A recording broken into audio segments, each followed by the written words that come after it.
이 바울이 아테네에서 했던 설교를 꽤 길게 지금 나누고 있습니다. 지금 벌써 네 번째 이 사도행전 17장 아테네 설교 부분을 같이 나누고 있는데요. 이 주석을 좀 참고해 보니까 이 사도행전에 이 바울이 했던 설교가 참 많이 있는데 그 설교들 중에서 학자들이 가장 많이 연구하고 가장 책을 많이 쓴 그 주제가 이 아테네에서 했던 설교라고 합니다. 아마 아테네라고 하는 곳이 갖는 상징적인 의미가 있기 때문에 더 중요하게 생각했던 것 같고요. 또 한 가지는 이제 바울이 다른 지역에서 설교했던 것과는 좀 다른 방식으로 복음을 제시하는 그러한 방식이 무척 흥미로웠기 때문에 더 많은 연구가 여기에 집중되었던 것 같습니다.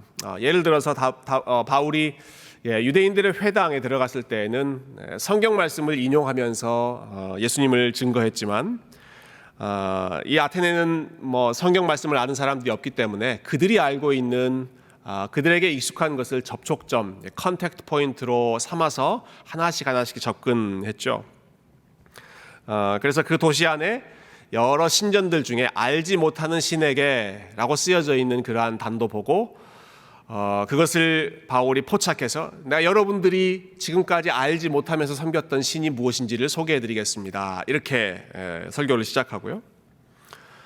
또 거기에 즐비해 있는 여러 참 아름다운 신전들을 생각하면서 그러나 내가 믿는 하나님은 사람이 만든 신전, 건물 혹은 우리가 만들어 놓은 어떤 것에 매여 있는 분이 아니십니다. 그것을 비교하면서 또 차이점을 사도 바울이 이야기하죠. 또 지난주에 살펴봤던 내용에서는 아테네 사람들이 아주 잘 아는 시의 한 구절을 인용하면서 우리가 저와 여러분 모든 사람들이 다 하나님의 소생, 하나님의 자녀입니다 라고 하는 사실을 증거하기도 했습니다. 자, 이 설교를 이제 마무리하면서 사도 바울은 결론으로 이 아테네 사람들을 향해서 우리의 참된 아버지 되신 하나님께로 돌아오십시오, 회개하십시오 라고 촉구합니다. 우리 30절 말씀 한번 보실까요? 30절 보시면 이렇게 말하고 있죠. 알지 못하던 시대에는 하나님이 간과하셨거니와 이제는 어디든지 사람에게 다 명하사 회개하라 하셨으니. 바울이 이 설교를 시작할 때는 무척 부드럽게 시작했습니다. 아테네 사람들에게 친숙한 내용들을 중심으로 그들이 잘 알고 있는 그 접촉점을 사용해서 아주 소프트하게 한 걸음 한 걸음 눈높이를 맞춰서 다가갔습니다. 그러다가 이 설교를 마칠 때 결론 부분에서는 아테네 사람들을 향해서 일종의 돌직구를 날립니다. 분명하게 그들에게 도전합니다. 여러분들이 섬기던 모든 것을 다 버리고 하나님께로 돌아오십시오.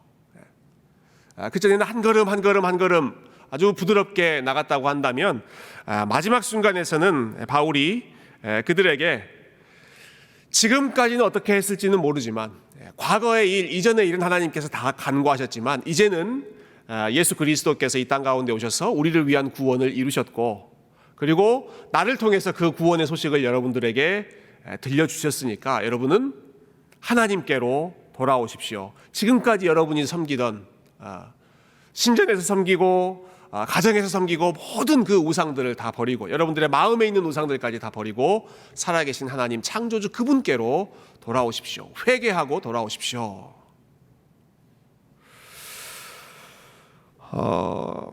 여러분 아테네 사람들은 그 지적인 호기심이 무척 많았던 사람이죠.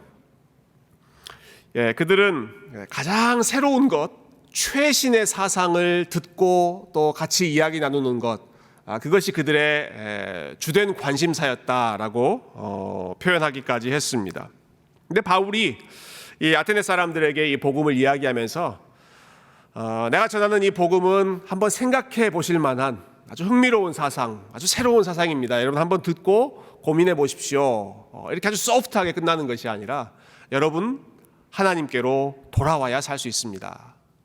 모든 것을 다 버리고 회개하십시오. 그러지 않으면 우리에게 생명이 없습니다. 분명하게 아주 단호하게 근본적인 결단을 바울이 요구하고 있습니다.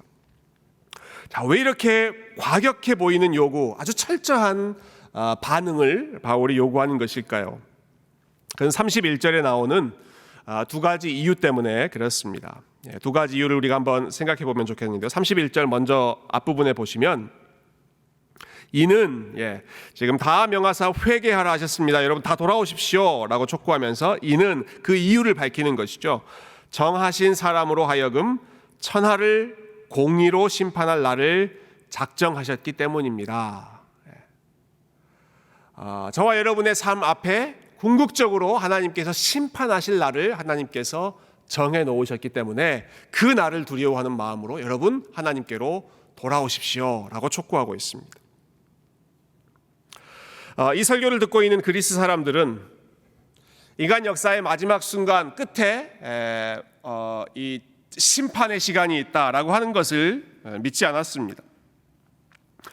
에피쿠로스라고 하는 철학자들은 그들은 유물론자, 모든 것이 눈에 보이는 물질이 전부이다라고 믿었기 때문에 보이지 않는 어떠한 영혼 혹은 보이지 않는 신의 심판 이런 것들을 그들은 생각하지 않았습니다. 또 다른 철학학파인 스토아 철학자들 역시도 비록 그들은 영혼의 존재는 믿었지만 한 사람이 죽으면 그 영혼이 소멸해서 거대한 우주 속으로 그냥 흡수되어서 먼지처럼 사라져버릴 뿐이다 라고만 믿었지 우리가 행한 일에 대해서 평가를 받고 심판을 받는다라고 하는 개인적인 심판, 최종적인 심판에 대한 믿음이 그리스 사람들에게는 없었습니다. 그러나 바울은 그들을 향해서 분명하게 최후의 심판을 두려워하라고 촉구하고 있죠. 각 사람에 대한 개인적인 심판이 우리 모든 사람들을 기다리고 있다라는 것입니다. 하나님께서 온 세상을 심판하시는데 특히 바울이 방금 읽었던 그 구절에 보면 세 가지 사실을 언급합니다. 하나님은 공의롭게 심판하실 것이고, 그리고 하나님은 정해진 한 날에, 최종적인 그 날에 심판하실 것이고, 그리고 마지막으로 하나님께서는 한 사람을 통해서 심판하실 것입니다. 이렇게 밝히고 있습니다. 한 사람을 통해서 하나님께서 심판하십니다 라는 것이죠. 31절 앞부분 다시 보시면 처음 시작이 이렇게 되죠. 이는 정하신 사람으로 하여금, 한 사람을 정해 놓으셨다는 겁니다. 한 사람을 정해 놓으셔서 그 사람으로 하여금 모든 만물을 공의롭게 심판하게 하셨습니다. 이 단어, 정하신 사람이라고 하는 단어가요, 헬라어 원어로는 한 사람 안에서라고 하는 뜻입니다.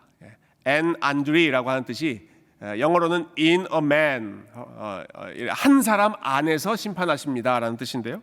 우리가 지난주에 봤던 그 본문하고 연결해 보면 하나님께서 창조하실 때에도 한 사람을 통하여 모든 인류를 창조하셨습니다. 그렇게 이야기하죠. 하나님께서 마지막 심판하실 때에도 한 사람을 통하여, 즉 예수 그리스도 그분 안에서 그분에 의하여 그분을 통하여 그분을 심판주로 사용하셔서 모든 만물을 심판하실 것입니다. 우리가 매주 주일 예배 때마다 우리가 사도신경으로 우리의 신앙을 고백할 때 항상 우리의 믿음을 고백하고 있는 내용이죠. 하늘에 오르사 하나님 우편에 앉아 계시다가 저리로서 산자와 죽은 자를 심판하러 오시리라. 우리 주님께서 마지막 순간에 이 땅 가운데 오셔서 모든 사람, 산자와 죽은 자를 공의롭게 하나님의 원리에 따라서 올바르게 심판하신다라고 하는 말씀. 사도 바울이 그리스 사람들에게 마지막으로 들렸던 도전했던 내용이고, 그리고 저와 여러분이 오늘도 우리가 붙잡고 있는 소망이기도 하고, 우리가 매주 예배를 드릴 때마다 하나님 앞에 고백하는 우리 신앙에 무척 중요한 가장 본질적인 내용입니다. 우리 주님께서 모든 사람들을 공의롭게 심판하실 것이다. 공의롭게, 어느 누구도 컴플레인 하지 못하도록 아주 공의롭게 판단하실 것입니다. 저희가 이번에 계속 아침마다 지금 사사기 말씀을 읽고 있는데요. 사사기를 읽으면 계속해서 이 반복되는 그런 역사들이 있지 않습니까? 참 인간이 하나님 앞에 범죄했던 그런 역사들이 반복되고 있는데, 인간의 반복되는 역사를 읽음과 동시에 그러나 그 행동에 대해서, 그 악함에 대해서 하나님께서 분명하게 심판하고 계시는 하나님의 공의로운 심판의 역사도 우리가 사사기 말씀을 통해 함께 기억할 수 있습니다. 더 실감나게 그 내용들을 우리가 눈으로 볼 수 있는 것 같아요. 지난 주일에 저희가 기드온에 대한 내용을 함께 살펴보았죠. 기드온의 아들 이름 혹시 기억하십니까? 기드온의 아들의 이름이 아비멜렉이라는 사람이었습니다. 내 아버지는 왕이다라고 하는 뜻이 아비멜렉이었습니다.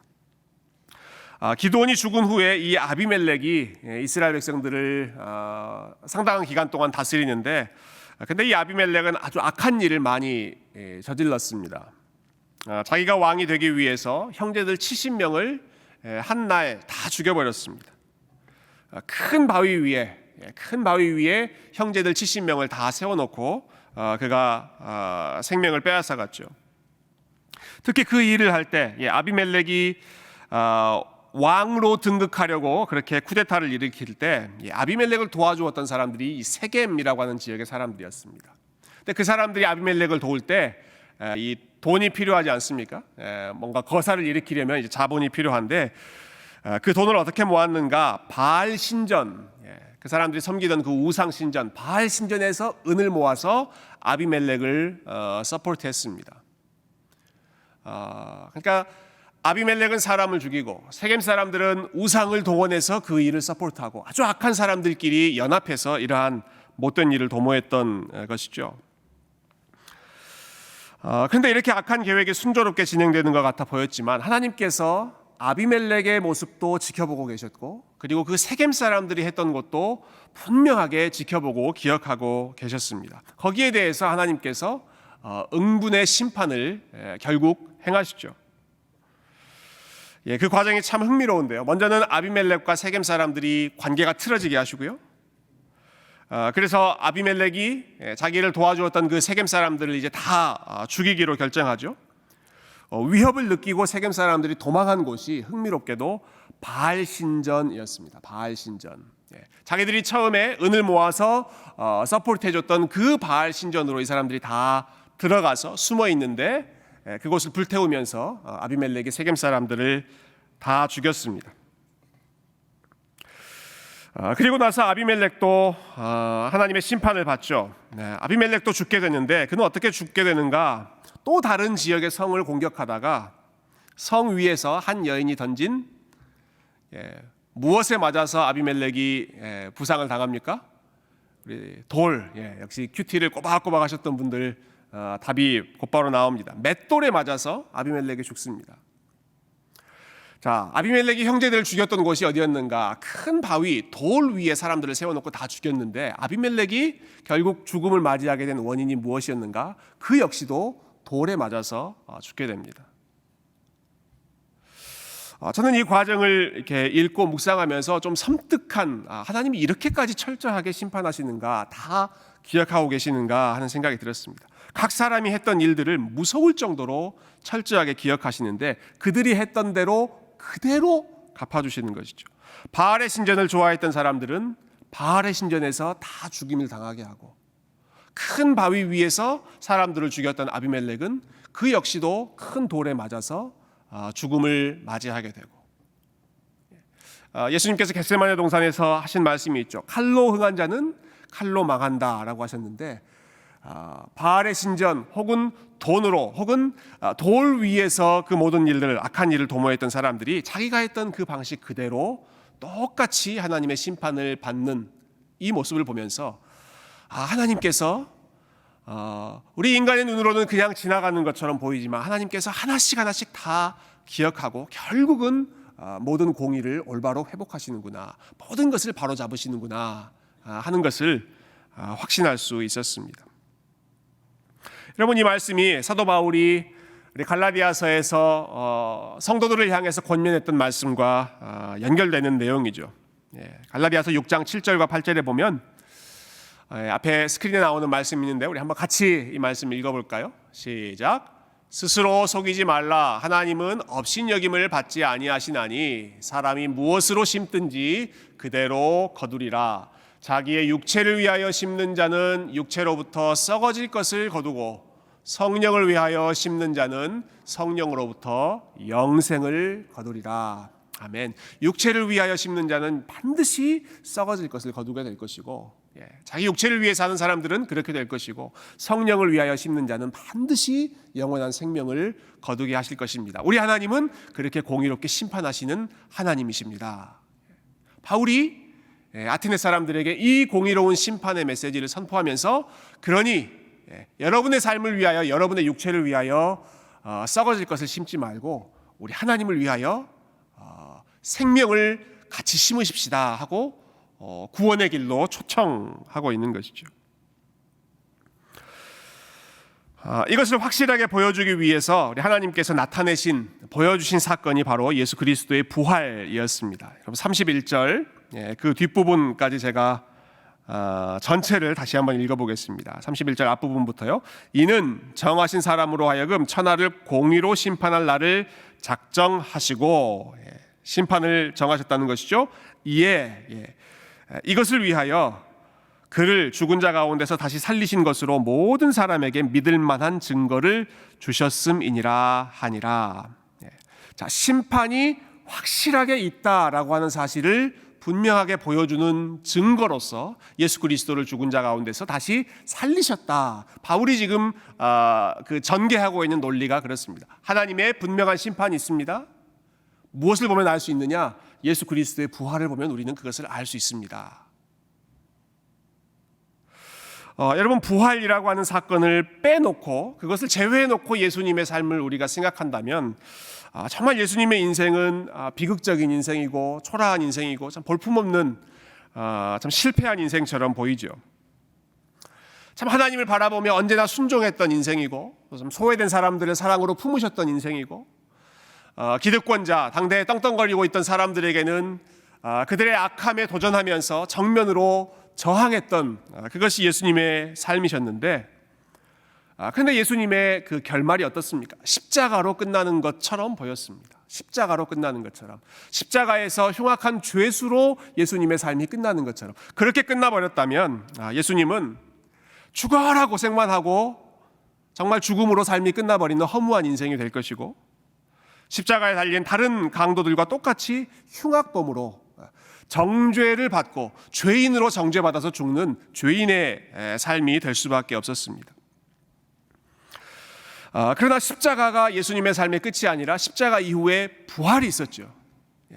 하나님께서 예수 그리스도를 무덤 가운데 있게 하지 않으시고 십자가에 매달린 채로 있게 하지 않으시고 무덤 가운데 다시 부활하게 하심으로써 무엇을 보이신 것입니까? 예수 그리스도께서 오르셨다라고 하는 사실을 하나님께서 선포해 주신 것입니다. 예수님께서 하셨던 모든 일이 허무하게 끝나버리는 것이 아니라 예수님이 하신 일이 진짜 올바른 일이었고 예수님이 하셨던 일을 하나님께서 인정하셨고 예수 그리스도가 진정한 하나님의 아들이셨다라고 하는 것을 부활을 통해서 확실하게 입증해 주시는 것이죠. 십자가가 끝이었다면 정말 하나님께서 공의로운 심판, 하나님이 정당한 분이신가 공의로운 분이신가 하는 부분을 우리가 의심할 수 있지만 십자가 이후에 부활의 영광으로 예수님께서 하셨던 모든 일에 대해서 하나님께서 approve, 인정해 주심으로 말미암아 예수님이 하셨던 일이 옳은 일이었고 예수님의 부활이 모든 성도들의 첫 열매로서 우리가 따라가야 할 역시 동일한 부활의 영광이고 예수님의 그 삶이 저와 여러분 모두의 최종적인 부활을 보증하고 예고하고 기대하게 하는 하나님의 영광스러운 심판에 대한 가장 확실한 증거가 된다라고 하는 사실입니다. 바울이 지금 부활과 하나님의 심판을 연결하면서 예수 그리스도의 부활이 보여주신 것처럼 하나님은 분명히 모든 것을 올바로 바로잡으시고 하나님을 위하여 십자가의 길을 걸어갔던 그 사람들을 반드시 영광스러운 길로 인도하십니다. 여러분 이 심판의 사실 공의로운 심판을 사도 바울이 분명하게 믿고 선포했습니다. 그래서 사도 바울이 고린도전서 15장에 고백한 것처럼 부활이 없다면 그 다음에 나오는 내용이 무엇입니까? 우리가 세상에서 가장 불쌍한 사람이 될 것입니다 라고 이야기하지 않습니까? 부활이 없다면 그리고 부활과 연결되어 있는 산자의 부활, 죽은 자의 부활 그리고 하나님께서 결국 심판하시는 그 심판이 없다면 우리가 세상에서 가장 불행한 사람, 불쌍한 사람이 되겠지만 그러나 부활이 있기 때문에 하나님의 심판이 있기 때문에 우리가 가장 불쌍한 사람이 아니라 우리가 가장 영광스러운 사람이고 예수 그리스도를 알지 못하고 살아가는 사람들이 가장 불쌍한 사람입니다. 인간의 가장 찬란한 문화유산과 건축물을 자랑하고 있던 이 아테네 사람들을 향해서 여러분이 붙잡고 있는 것이 아니라 하나님의 심판을 두려워하고 그리고 예수 그리스도의 부활처럼 우리 모두가 부활한다는 사실을 기억하며 그 사실을 생각하며 우리가 살아야 합니다. 그러니 우리 하나님께로 돌아오십시오. 회개하고 하나님께로 돌아오십시오. 자, 이 설교에 대한 아테네 사람들의 반응을 우리 마지막으로 잠깐 보고 오늘 내용을 정리하면 좋겠습니다. 세 가지 반응이 나타나는데요. 먼저 32절 보시면 32절에 두 가지 반응이 먼저 나옵니다. 그들이 죽은 자의 부활을 듣고 어떤 사람은 조롱도 하고 어떤 사람은 이 일에 대하여 내 말을 다시 듣겠다 하니, 자, 한편으로는 이 부활의 메시지를 조롱하는 사람들이 제일 먼저 나오죠. 조롱하는 사람들이 있었습니다. 두 번째로는 다음에 다시 듣겠다라고 결정을 미루는 사람들이 있었습니다. 반응은 서로 좀 다른 것 같지만 둘 다 복음을 받아들이지 않는, 바울이 제시한 그 부활을 믿지 않고 그냥 그 자리를 아무런 결단 없이 떠나는, 하나님께로 돌아오지 않고 떠나는 사람들이었습니다. 하지만 마지막 세 번째 반응을 우리가 볼 수 있는데요. 34절 말씀 한번 마지막으로 우리가 한번 같이 읽어보십시다. 34절입니다. 시작. 몇 사람이 그를 가까이 하여 믿으니 그 중에는 아레오바고 관리 디오누시오와 다말이라 하는 여자와 또 다른 사람들도 있었더라. 아멘. 바울의 아테네 설교를 듣고 부활의 메시지를 받아들이고 믿음을 고백한 하나님께로 돌아온 사람들이 있었습니다. 그 숫자는 많지 않았던 것 같아요. 몇 사람이 있었다라고 고백합니다. 몇 사람이 있었다. 그래서 어떤 학자들은요, 바울이 이 아테네에서 설교했을 때 다른 지역, 1차 전도 여행이나 빌립보나 에베소나 이런 지역에서 나타났던 열매보다 이 아테네에서 나타났던 열매가 훨씬 보잘것없었다라고 하는 부분을 지적합니다. 그래서 다른 지역만큼 많은 사람들이 돌아오지 않았다라고 하는 사실 때문에 이 바울의 아테네 설교는 사실 좀 실패한 설교이지 않느냐, 이렇게 평가하는 그러한 학자들이 있습니다. 그리고 그 실패의 원인으로 이런 내용들을 지적해요. 바울이 성경 말씀을 직접 이렇게 선포하지 않고 아테네 사람들의 눈높이를 맞추려고 그들에게 익숙한 것으로 접근하다 보니까 이렇게 열매가 많지 않았다, 이렇게 지적하는 사람도 있고요.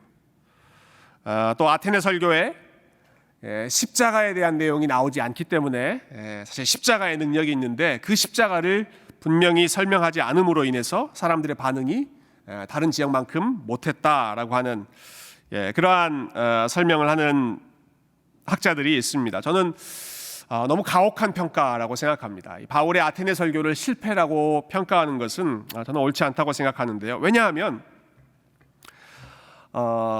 첫 번째로 이 아테네 설교는 외형적인 기준으로 보더라도 저는 분명한 성공이라고 생각합니다.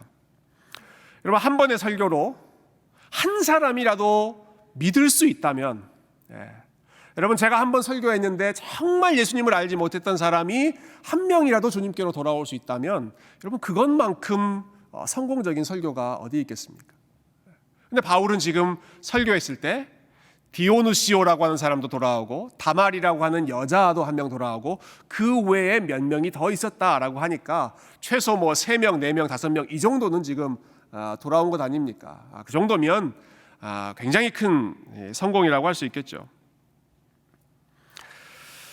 특히 첫 번째로 언급된 이 디오누시오라고 하는 사람이 그 본문에 보면 아레오바고의 관원이었다, 관리였다라고 나오죠.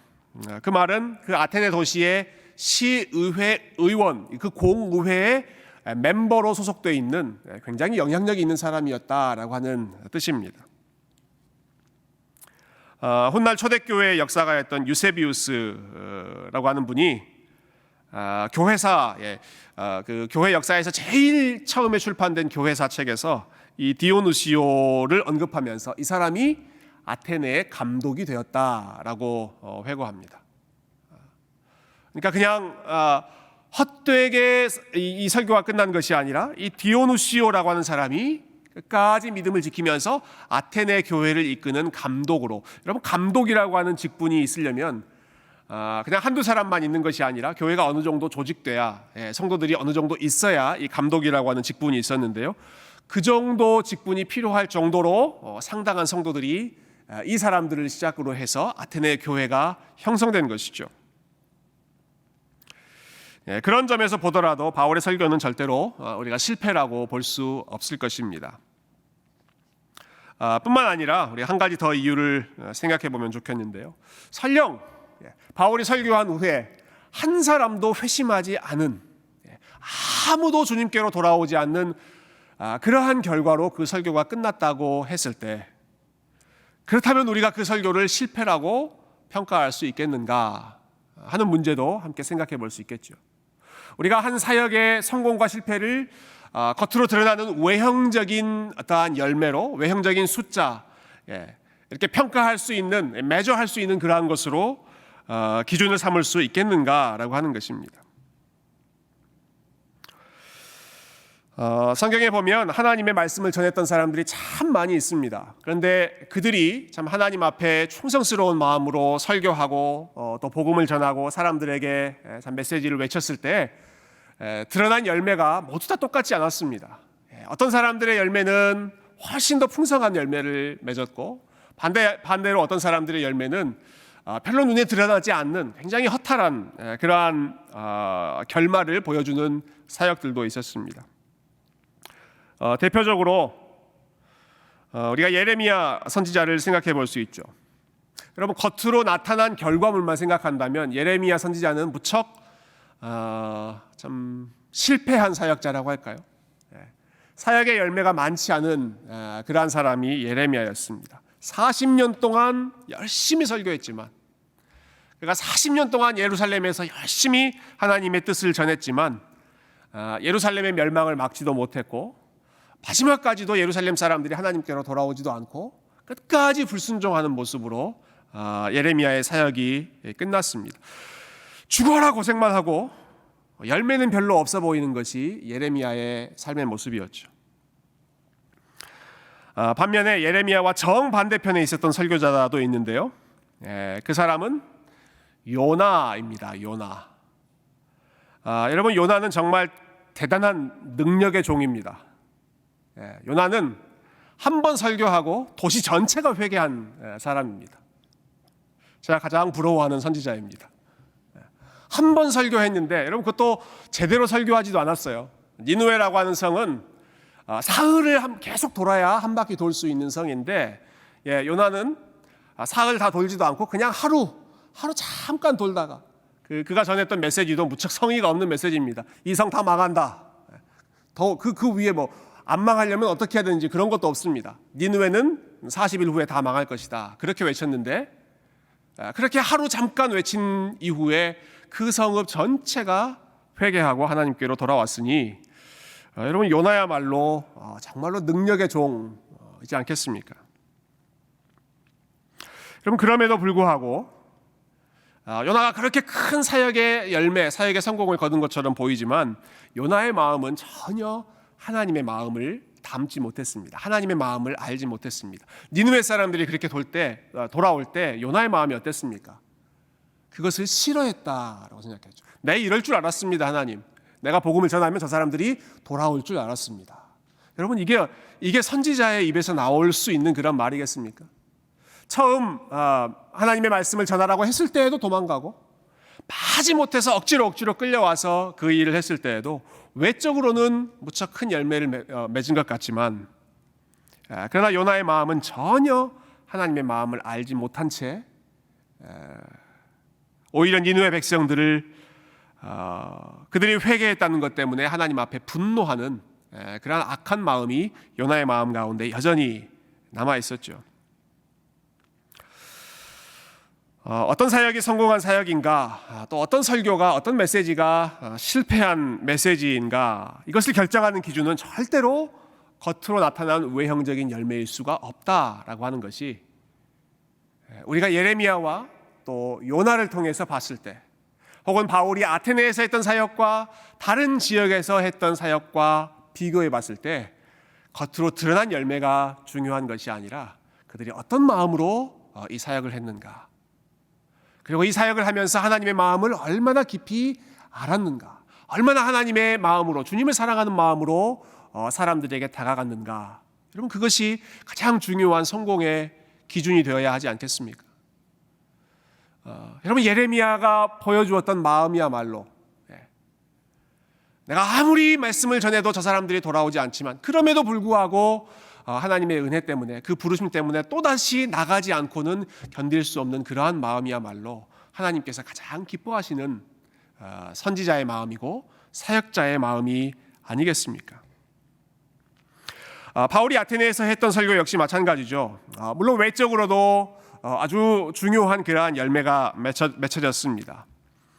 그러나 그 열매를 논외로 한다고 할지라도, 설령 그러한 열매가 나타나지 않았다 하더라도 바울이 아테네에서 했던 일들, 그것은 하나님께서 가장 기뻐하시는 사역 중에 하나였습니다.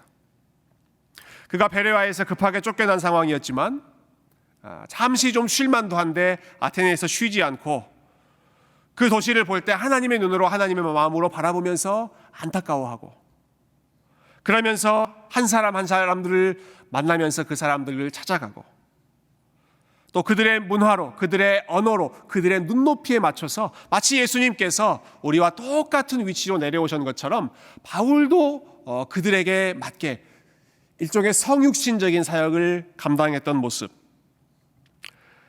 그러면서도 그리스 사람들이 전혀 듣고 싶어 하지 않는 그러한 부활의 메시지, 그리고 심판의 메시지를 타협하지 않고 분명하게 증거했던 그 바울의 담대한 모습은 하나님께서 어느 누구보다도 귀하게 생각하시고 충성스러운 종으로 여기시는 아름다운 사역자의 모습이었습니다. 이러한 마음으로 아테네 사람들을 향해 다가갔고, 또 부활과 심판의 복음을 사도 바울이 선포했습니다.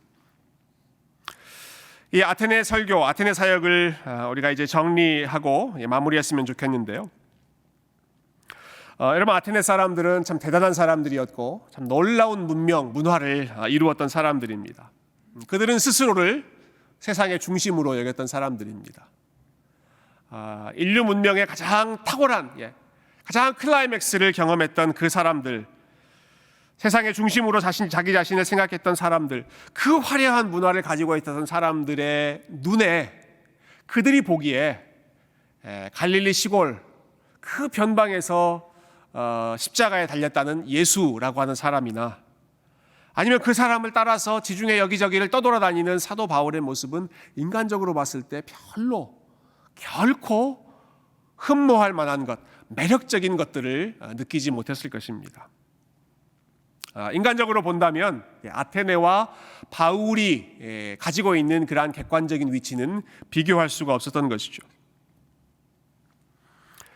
마찬가지로 최고의 학문을 가지고 있었고, 그리고 현란한 수사학을 자랑했던 이 그리스 사람들의 귀에 바울이 전했던 부활의 메시지, 심판의 메시지, 하나님께로 돌아오지 않으면 우리가 다 멸망한다라는 이러한 과격한 메시지는 전혀 아름답게 들리지 않았을 것입니다. 당신은 너무 거친 사람입니다. 너무 매너가 없는 사람입니다. 라고 아테네 사람들은 생각했을 것입니다. 그러나 사람들의 눈에 보기에 어떠한 삶을, 그리고 어떠한 모습인가 하는 것보다 세상의 눈으로 보기에 얼마나 화려한가 하는 것이 아니라 하나님 보시기에 얼마나 충성스러운가, 하나님 보시기에 얼마나 겸손하게 살았는가, 얼마나 신실한 마음으로 살았는가. 여러분, 그것이 우리가 공의롭게 심판하시는 하나님을 믿는 사람의 마음 가운데 중심을 차지해야 하고, 부활의 영광을 소망하며 예수 그리스도의 길을 신실하게 걸어갔던 예수 그리스도의 제자들에게 저와 여러분의 마음 가운데 가장 핵심을 차지해야 할 그 마음은 우리가 세상에서 얼마나 화려한 인생을 살아가고 있는가 하는 것이 아니라 우리 하나님 보시기에 얼마나 신실한 삶을 살아가고 있는가, 얼마나 충성스럽게 주님을 따라가고 있는가. 여러분, 그것이 우리 주님께서 저와 여러분의 삶을 평가하시는 심판의 기준이요, 저와 여러분의 최후의 영광, 부활의 영광이 될 줄로 믿습니다. 우리가 이 세상을 살아가면서 아테네를 부러워하는 것이 아니라 바울이 보여주었던 그 겸손하지만 순결했던 그 믿음의 순종의 삶을 함께 기억하고 묵묵히 걸어가며 우리 주님께 영광 돌리는 저와 여러분, 우리 세교회 성도님들이 다 되시기를 주님의 이름으로 축원드립니다.